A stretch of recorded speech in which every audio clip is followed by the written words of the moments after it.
بسم الله الرحمن الرحيم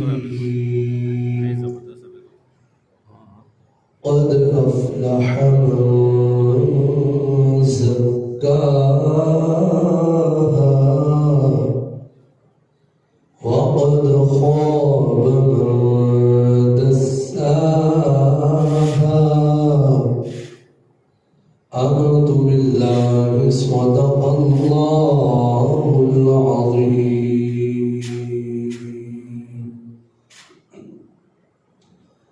رب اشرح لي صدري ويسر لي أمري واحلل عقدة من لساني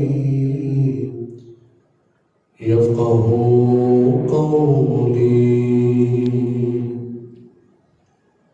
قال الله تبارك وتعالى في شان حبيبه إن الله وملائكته يصلون على النبي يا أيها الذين آمنوا صلوا عليه وسلموا تسليما الصلاة والسلام عليك يا رسول الله الصلاة والسلام عليك يا حبيب الله الصلاة والسلام عليك يا سيدي يا خاتم النبيين وعلى آلك وأصحابك سيدي يا سيدي يا سيدي يا مكي يا مدني يا هاشمي يا قرشي يا عربي يا مطلبي يا رسول الله يا نبي الله يا نور الله يا خليل الله يا محمد رسول الله صلى الله تعالى عليه وآله وسلم بلغ العلا بكماله حسنت جميع خصاله بلغ العلا بكماله كشف الدجى بجماله حسنت جميع خصاله صلوا عليه وآله صلوا عليه وآله جسے چاہا در پہ بلا دیا جسے چاہا اپنا بنا لیا جسے چاہا در پہ بلا لیا جسے چاہا اپنا بنا لیا یہ بڑے کرم کے فیصلے یہ بڑے نصیب کی بات ہے بلا مولا بکمالہ بجمالہ حسنت جمیع خصالہ صلوا علیہ وآلہ صلوا علیہ وآلہ آئے دکھ جدھر سے ادھر گئے میرے بگڑے کام سنور گئے آئے دکھ جدھر سے ادھر گئے میرے بگڑے کام سنور گئے میں نے جب زبان سے یہ کہا صلوا علیہ وآلہ صلوا علیہ وآلہ صلوا علیہ وآلہ وہ قریبی آئے کے خواب میں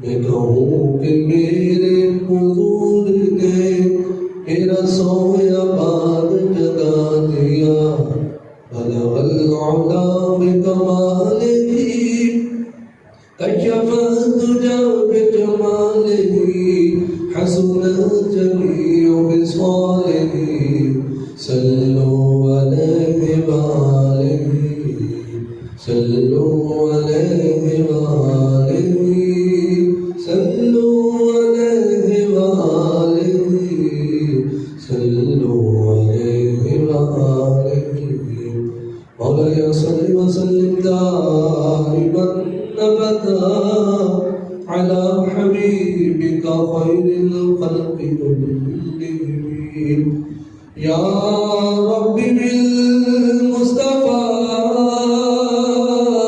بلغ مقاصدنا واغفر لنا ما مضى يا واسع الكرم يا صاحب الجمال ويا سيد البشر من وجهك المنير قلبك والقمر لا يمكن الثناء كما كان حقه بعد خداه زوجته اللہ جل جلالہ وعمل والے آتم نبنانہ وآعظم شانوں کی حمد ثنا کے بعد حضور سید سربراہ حمید قسم غم بسار زمان قید المرسلین خاتم النبیین نبی اکرم نور مجسم شفیع معظم زیت نظم کائنات حسن کائنات وجہ کائنات مختار کل احمد مجتبی جناب محمد مصطفیٰ صلی اللہ تعالیٰ علیہ وسلم کے دربار محبوب میں ہدیہ درود و سلام عرض کرنے کے بعد نہایت ہی معزز و محتشم بزرگوں عزیز ساتھیوں، رب ذوالجلال کے فضل اور اس کی توفیق سے ہم سب نماز جمعہ کے لیے حاضر ہو رہے ہیں۔ دعا ہے خالق کائنات ہمارا آج کا نماز جمعہ پڑھنا اپنی پاک بارگاہ میں قبول فرما۔ حضرات محترم، آج کا عنوان، آج کا ٹاپک، آج کا موضوع وہ ہے باطن کی صفائی۔ جس طرح ماہ رمضان کی آمد ہے تو ہم تیاری کریں،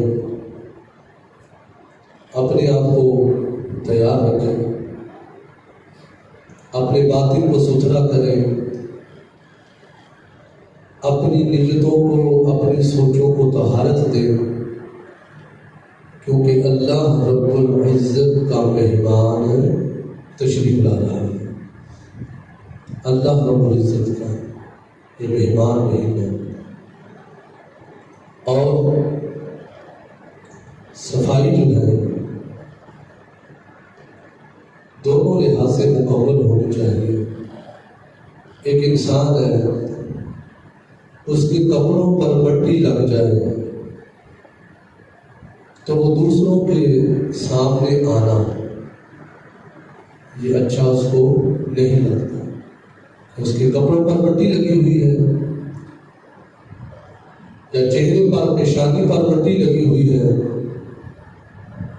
تو جب تک وہ اپنے کپڑوں کو، اپنی پیشانی کو، اپنے چہرے کو صاف نہیں کر دیتا تو وہ دوسروں کے سامنے آنا پسند نہیں کرتا، کہ لوگ کیا کہیں گے کہ اس کے کپڑے گندے، اس کے کپڑوں کو مٹی لگی ہوئی ہے، اس کو وہ طریقہ کار نہیں ہے، اس کے چہرے پر مٹی لگی ہوئی ہے،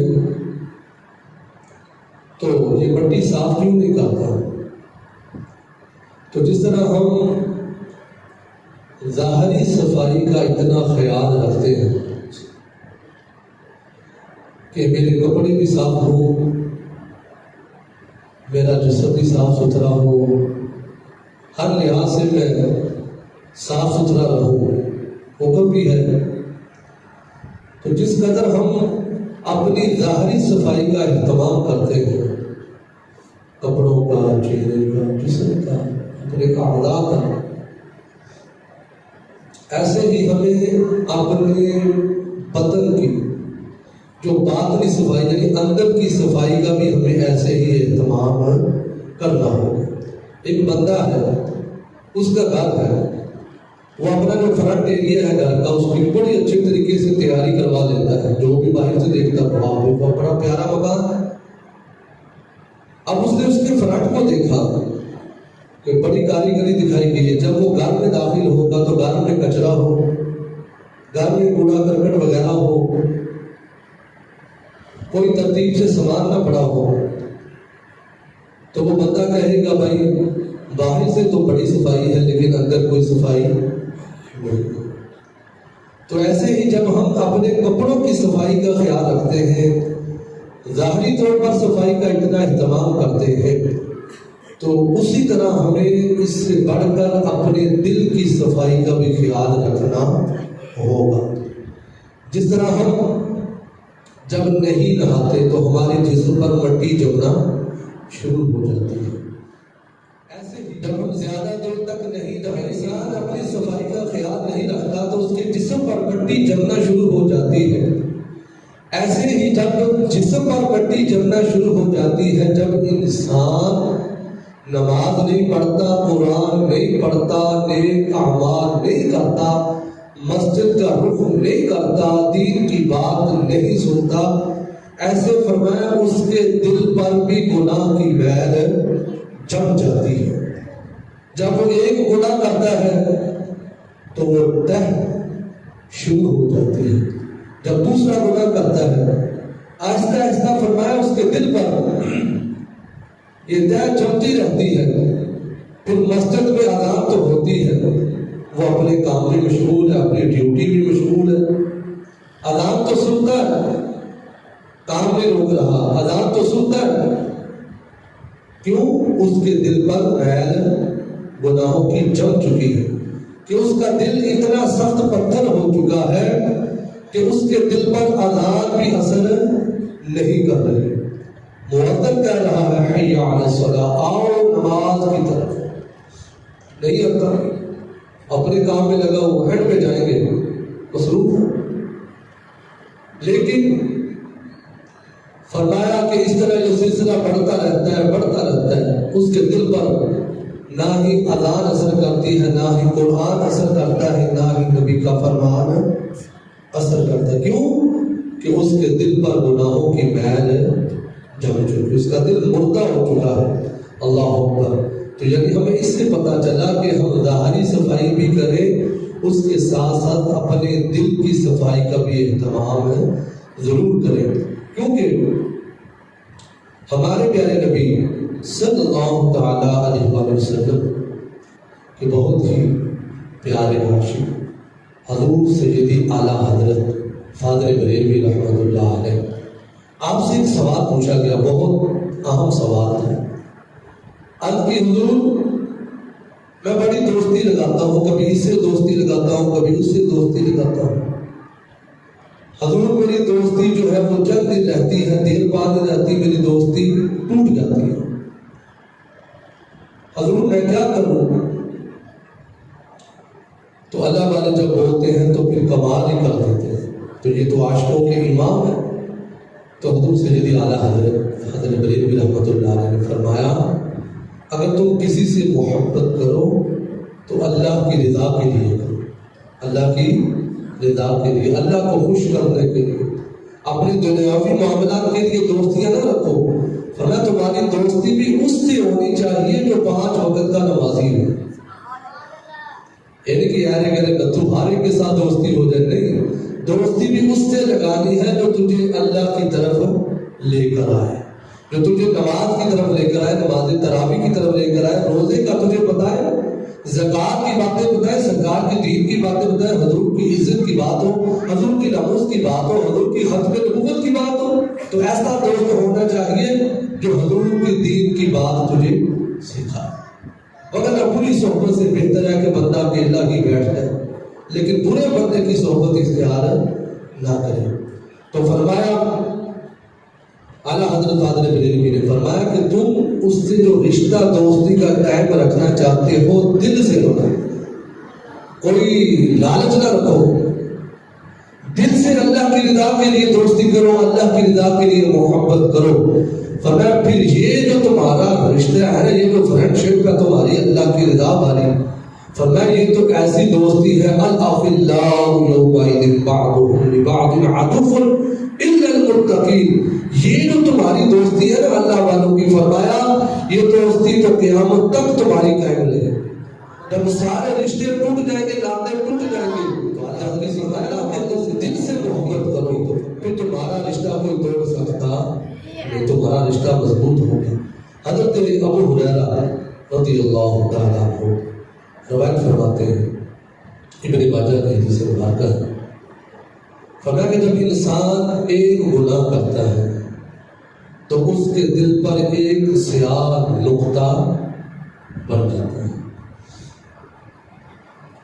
پھر جب وہ دوسرا گناہ کرتا ہے تو پھر دوسرا دانہ، دوسرا نقطہ اس کے دل پر بن جاتا ہے، پھر وہ تیسرا گناہ کرتا ہے، حتیٰ کہ فرمایا کہ وہ گناہ کی طرف بڑھتا جا رہا ہے، بڑھتا جا رہا ہے، بڑھتا جا رہا ہے اور برستا جا رہا ہے اور درس چکا ہے گناہ کے اندر۔ فرمایا کہ جب وہ اتنے گناہ کرتا ہے، اتنے گناہ کرتا ہے، تو پھر اس کا دل کالا پتھر بن جاتا ہے۔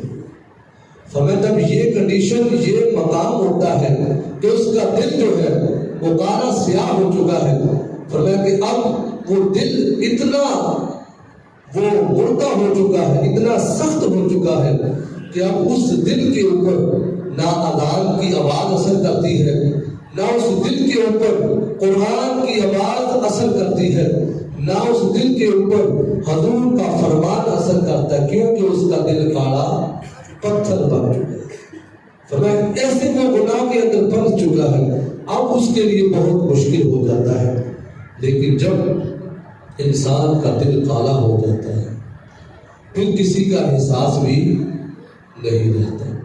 کمر توڑ مہنگائی ہے، دو سگے بھائی ہیں، ایک بھائی کروڑوں میں کھیل رہا ہے اور ایک بھائی کی بیچارے کی کنڈیشن یہ ہے کہ ایک ٹائم کا کھانا بھی بڑی مشکل سے پک رہا ہے، اور جو کروڑوں میں کھیلنے والا ہے اس کا دل کالا ہو چکا ہے، اسے احساس نہیں ہے کہ میرے بھائی کے گھر میں بیٹیاں ہیں، بچیاں ہیں، بچے ہیں، اس کے پاس اتنی سورسز نہیں ہے، تو مجھے اللہ نے اتنا دیا ہے تو میں اس کا احساس کروں۔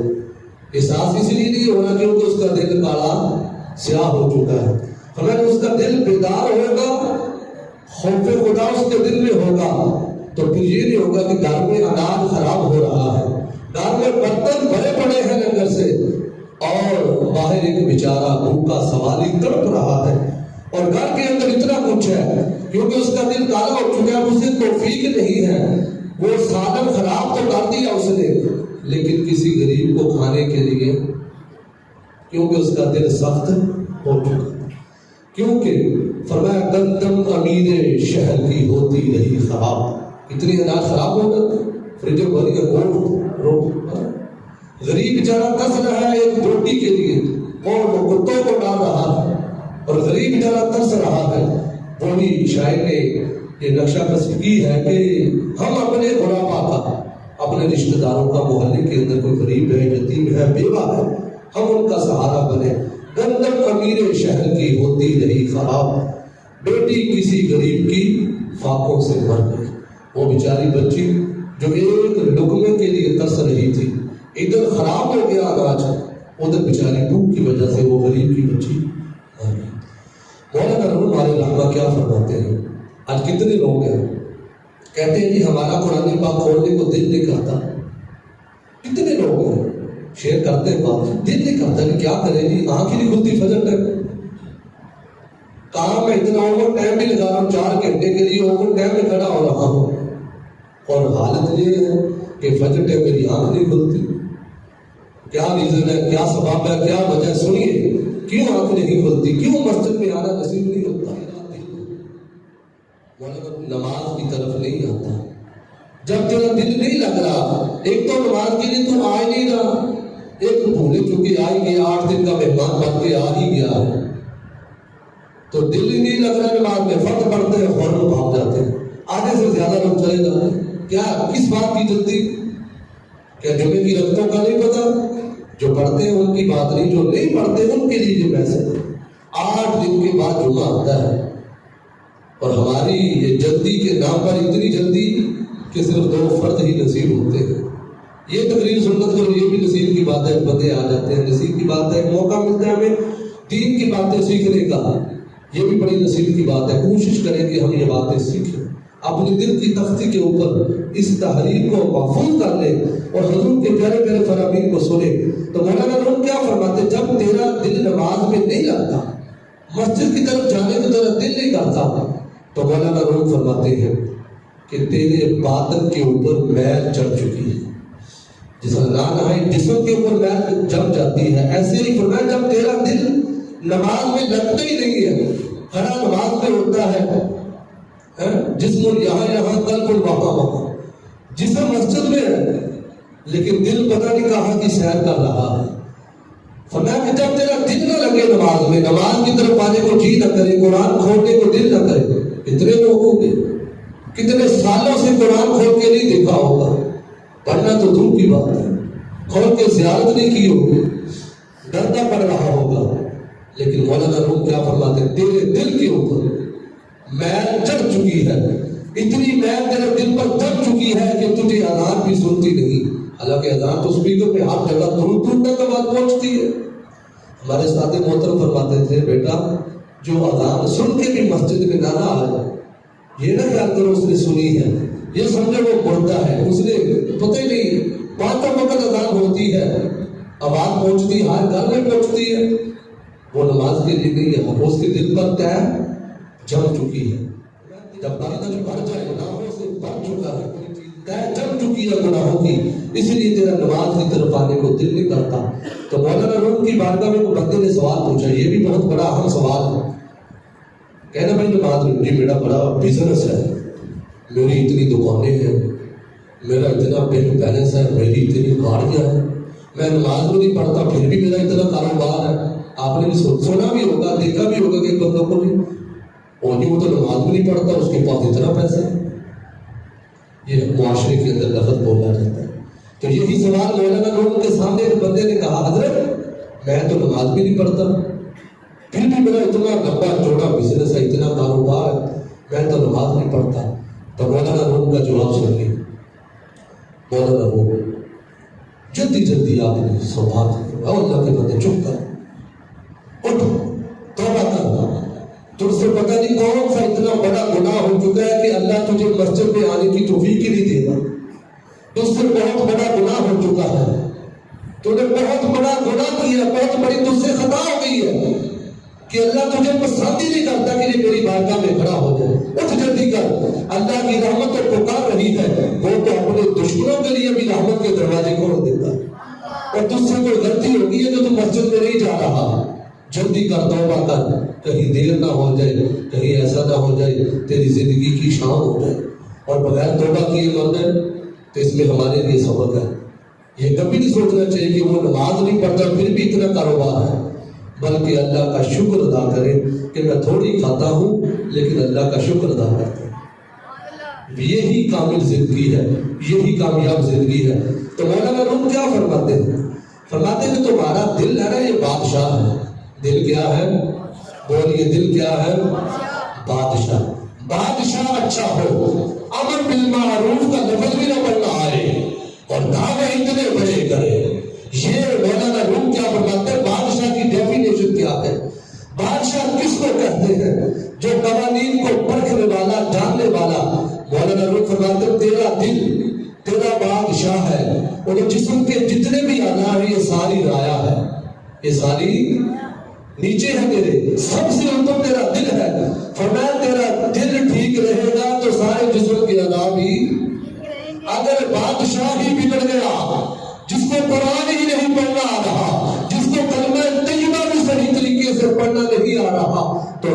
کا پھر کیا حال ہوگا؟ تو مولانا نے فرماتے ہیں اس بادشاہ کو پیدا کرو. فرمایا کہ جب تم اس دل کو سنوار لو گے تو تمہارے جسم کے سارے اعضاء بالکل صحیح راستے پر چلتے رہیں گے. مولانا روم علیہ الرحمہ کے سامنے ایک بندے نے بکری ذبح کی. توجہ کے ساتھ سنیے. سب سے اچھی چیز کیا ہے اور سب سے بری چیز کیا ہے؟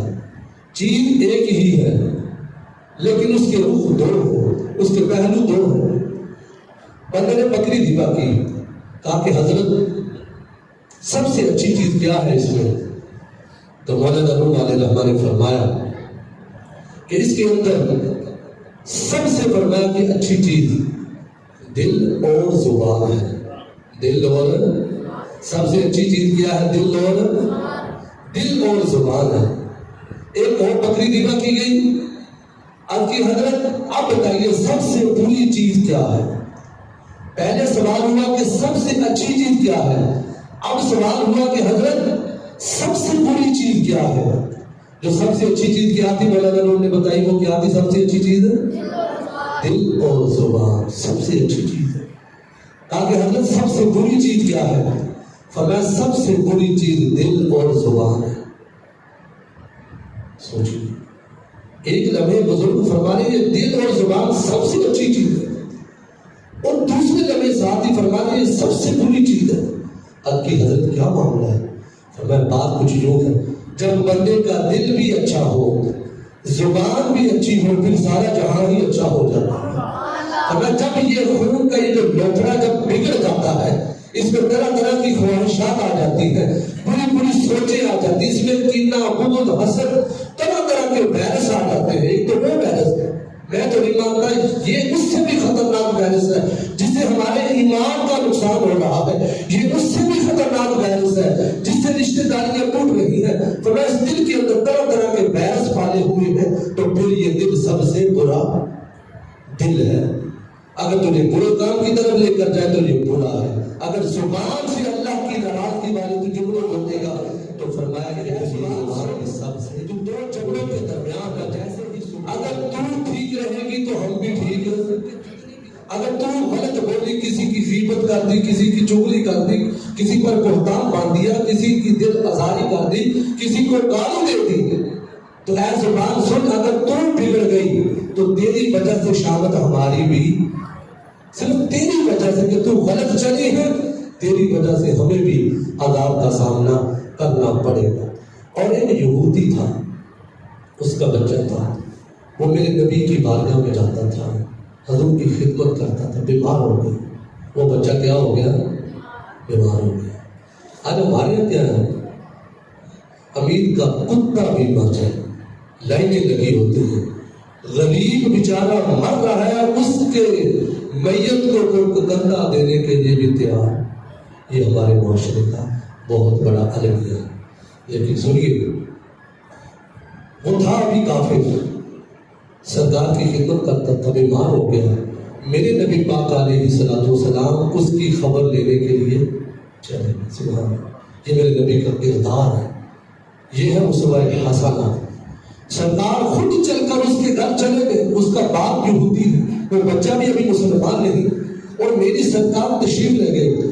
اور حضور علیہ الصلوۃ والسلام نے کتنا پیار فرمایا. اس وائرس نے تو صرف ہمیں دوریاں دی ہیں اور کچھ نہیں دیا، لیکن دین ہمیں قریب لاتا ہے. حضور نے کتنا قربت کا مظاہرہ کیا. حضور علیہ الصلوۃ والسلام اس بچے کے پاس گئے. حضور کی گود ہے، اس بچے کا سر ہے. حضور نے ہاتھ رکھا شفقت پر، فرمایا او اللہ کے بندے کلمہ پڑھ لیں. کیا کر لیں؟ کلمہ پڑھ لیں. اس بچے نے اپنے باپ کی طرف دیکھا. ابا جی ہوں کی کریے؟ باپ نے کہا بیٹا سوچ کیا رہا ہے؟ آمنہ کے لال جو کہہ رہے ہیں مان لے تیرا فائدہ ہے. بچہ دیری نہ کر، جلدی کر، جو بھی حضور فرما رہے ہیں ان کی بات مان لے. اللہ اکبر. اس بچے نے حضور کا کلمہ پڑھ لیا اور میرے نبی پاک علیہ الصلوۃ والسلام نے خوشی کا اظہار فرمایا. اور حضور علیہ الصلوۃ والسلام نے ارشاد فرمایا میرے صحابہ اللہ پاک نے اس کی بخشش فرما دی. کہ اس نے ہمارا کلمہ پڑھ لیا، ہمارا غلام بن گیا. تو اس حدیث سے ہمارے لیے درس ہے کہ ہم ایک دوسرے کا اتنا خیال رکھیں. اور ایک شخص تھا، اس نے خواب دیکھا، بڑی محبت ہے، یہ آپ کے دور کی بات ہے. ایک شخص تھا، اس نے خواب دیکھا. خواب کے اندر اس نے دیکھا کہ اپنے کندھوں کے اوپر اس نے اللہ کے عرش کو اٹھایا ہوا ہے. کہاں اٹھایا ہوا ہے؟ اپنے اللہ کا عرش. اللہ سو سے بھی بات باہر ہے. اس نے خواب دیکھا کہ میں نے عرش کو اپنے کندھے کے اوپر اٹھایا ہوا ہے. عالم دین کے پاس گئے، حضرت یہ میں نے خواب دیکھا ہے، اس کی تعبیر بتا دیجئے. اس عالم دین نے اس کی تعبیر اس کو سمجھائی، اسے سمجھ نہ آئی. دوسری رات پھر خواب آتا ہے، وہی خواب کہ اللہ کا عرش اپنے کندھوں کے اوپر اٹھایا ہوا ہے. پھر آنکھ کھلتی ہے، پھر چلے گئے امام صاحب کے پاس، حضرت آج پھر خواب آگے، اس کی تعبیر. کہا کہ اس کی تعبیر یہ ہے. کہتا میں مطمئن نہیں ہوں، مجھے سمجھ نہیں آ رہی بات، یہ میرے ساتھ معاملہ کیوں ہوگا. تیسری رات پھر خواب آتا ہے کہ اسی طرح اللہ کے عرش کو کندھوں کے اوپر اٹھایا ہوا ہے. تو جو اللہ والے ہوتے ہیں پھر وہ سمجھانا بھی جانتے ہیں، ہر طریقے سے پھر سمجھانا جانتے ہیں. تو ایک عالم دین نے کہا ٹھیک ہے، تجھے میری بات سمجھ نہیں آ رہی، چل جنید بغدادی کے پاس چلا جا. جنید بغدادی کے پاس چلے جاؤ. کہنے لگا ہے میں اتنی دور پیدل چل کے جاؤں، اتنا لمبا پیٹا، اتنا لمبا سفر کر کے دوں. کہا کہ اگر تجھے واقعی طلب ہے تو علماء کے پاس جانا چاہیے، اس کے پاس جائیں گے تمہارا مسئلہ حل ہو جائے گا. اللہ اکبر. اس نے اپنا سفر شروع کیا، مختصر ارشاد کر دیا. سفر شروع کیا. جب بغداد شریف پہ پہنچے بڑا رش لگا ہوا. پوچھا بھائی کیا ہو گیا؟ لوگوں نے کہا جنید بغدادی کا انتقال ہو چکا ہے. جنید بغدادی اللہ کو پیارے ہو چکے. چنگا بابا ایڈی دور سدیا تو میرے تو سوال کا جواب بھی نہیں لگیا. تو بابا ٹر گیا، بابا جی کتنا تو تھی بابے ہو. یہ اپنے دل میں وہ ساری باتیں سوچ رہا تھا. جب چلتے چلتے وہ جنید بغدادی کی میت کے پاس پہنچ گیا. لوگ کندھا دے رہے تھے. لوگ بات کو خدا نہ سمجھیے، بات اختتام کی طرف آ رہی ہے.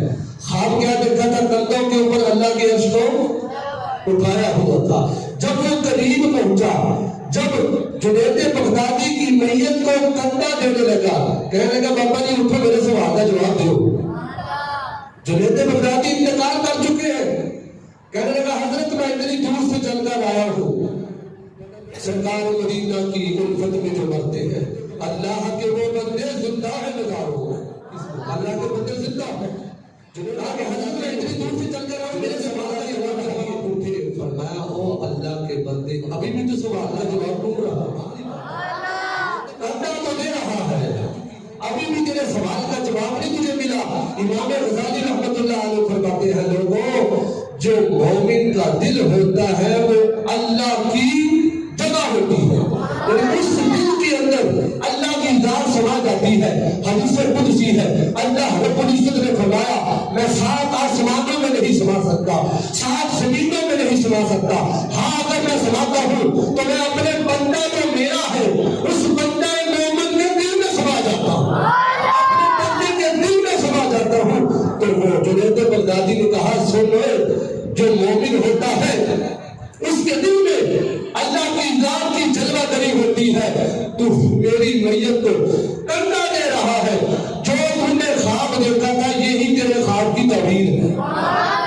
جو تم نے خواب دیکھا تھا یہی تیرے خواب کی تعبیر ہے. تو حضرت جنید بغدادی رحمت اللہ علیہ آپ نے یہ سوال کا جواب دیا. پھر آپ پوچھ کر کے آخر میں میرے بھائیو یہی بات ہے، ہم نے ساری گفتگو سنی کہ دل کو ہم نرم کریں. ہمارے دل پتھر ہو چکے، دل ہمارے سخت ہو چکے، دل ہمارے مردہ ہو چکے، دل ہمارے اوپر کوئی بات اثر نہیں کر رہی. اپنی من مانی کرتے، جمعہ پڑھ لیا، فجر پڑھ لی، فجر بھی نہ پڑھی، کبھی جمعہ بھی چھوڑ دیا، کبھی ایک بھی نہ پڑھی. یہ من مانی نہیں چلے گی. جب نبی کا کلمہ پڑھا ہے وہی نبی فرماتے ہیں کہ نماز میری آنکھوں کی، بولیے سارے بولیے، نماز میری آنکھوں کی. اب کی حضور میرا دل بڑا سخت ہو چکا، مجھے رونا نہیں آتا. ہم جتنے بیٹھے ہیں ہر بندے کے دیکھ لو مجھے رونا کیوں نہیں آتا، میں کیوں نہیں ڈرتا اللہ سے. وہ دماغ کے بعد قبرستان کتنے کتنے لوگ سو گئے جو کہتے تھے بڑے ہو کے داڑھی رکھ لیں گے، جو کہتے تھے بڑے ہو کے نمازیں پڑھ لیں گے، جو کہتے تھے بڑے ہو کے قرآن پڑھ لیں گے، بڑے ہو کے نیکیاں کر لیں گے. کیا زندگی نے موقع دیا؟ جگہ جی لگانے کی دنیا نہیں ہے، یہ عبرت کی جا ہے، تماشا نہیں ہے. تو میرے نبی نے فرمایا چاہتے ہیں تمہارے دل نرم ہو جائے قرآن پڑھا کرو. کیا کیا کرو؟ اور فرمایا موت کو یاد کیا کرو. اور فرمایا چاہتے ہیں تمہارے دل نرم ہو جائے تو یتیم بچے کے سر پہ ہاتھ رکھ دیا کرو، اللہ تمہارا دل نرم کر دے گا. فرمایا کثرت سے موت کو یاد کرو، اللہ کا ذکر کیا کرو، تمہارے دل نرم ہو جائیں گے. بات یہی میں اختتام ہوگی، جس دن ہمارے دل نرم ہو جائے ساری مصیبت بڑھ جائے گی، ساری مصیبت بڑھ جائے گی. جس دن ہمارے دل نرم ہو گئے، کیونکہ رمضان آ رہا ہے، کہیں سبحان اللہ، اللہ کا مہمان آ رہا ہے. آج سے تیاری کی نیت کر کے جائے انشاءاللہ. ہم اللہ کسی چودھری کا استقبال نہیں، اللہ کے مہمان کا ہم نے استقبال کرنا ہے. ایسے استقبال کرنا ہے، اس سے پہلے ہم نمازوں کی بھی نیت کریں، تلاوت قرآن کی بھی نیت کریں. اور یہ بھی بات یاد رکھنے والی ہے، ہم نے دیندار لوگوں سے سیکھنا ہے، فنکاروں سے نہیں سیکھنا. سیدھا کلمہ پہلا پڑھنے نہیں آتا، سارا سال کیا ہوتا ہے ہمیں سکھانے آتا ہے؟ نہ، دین بھی سیکھنا ہے دینداروں سے، فنکاروں سے. اللہ ہمیں حضور کی سچی محبت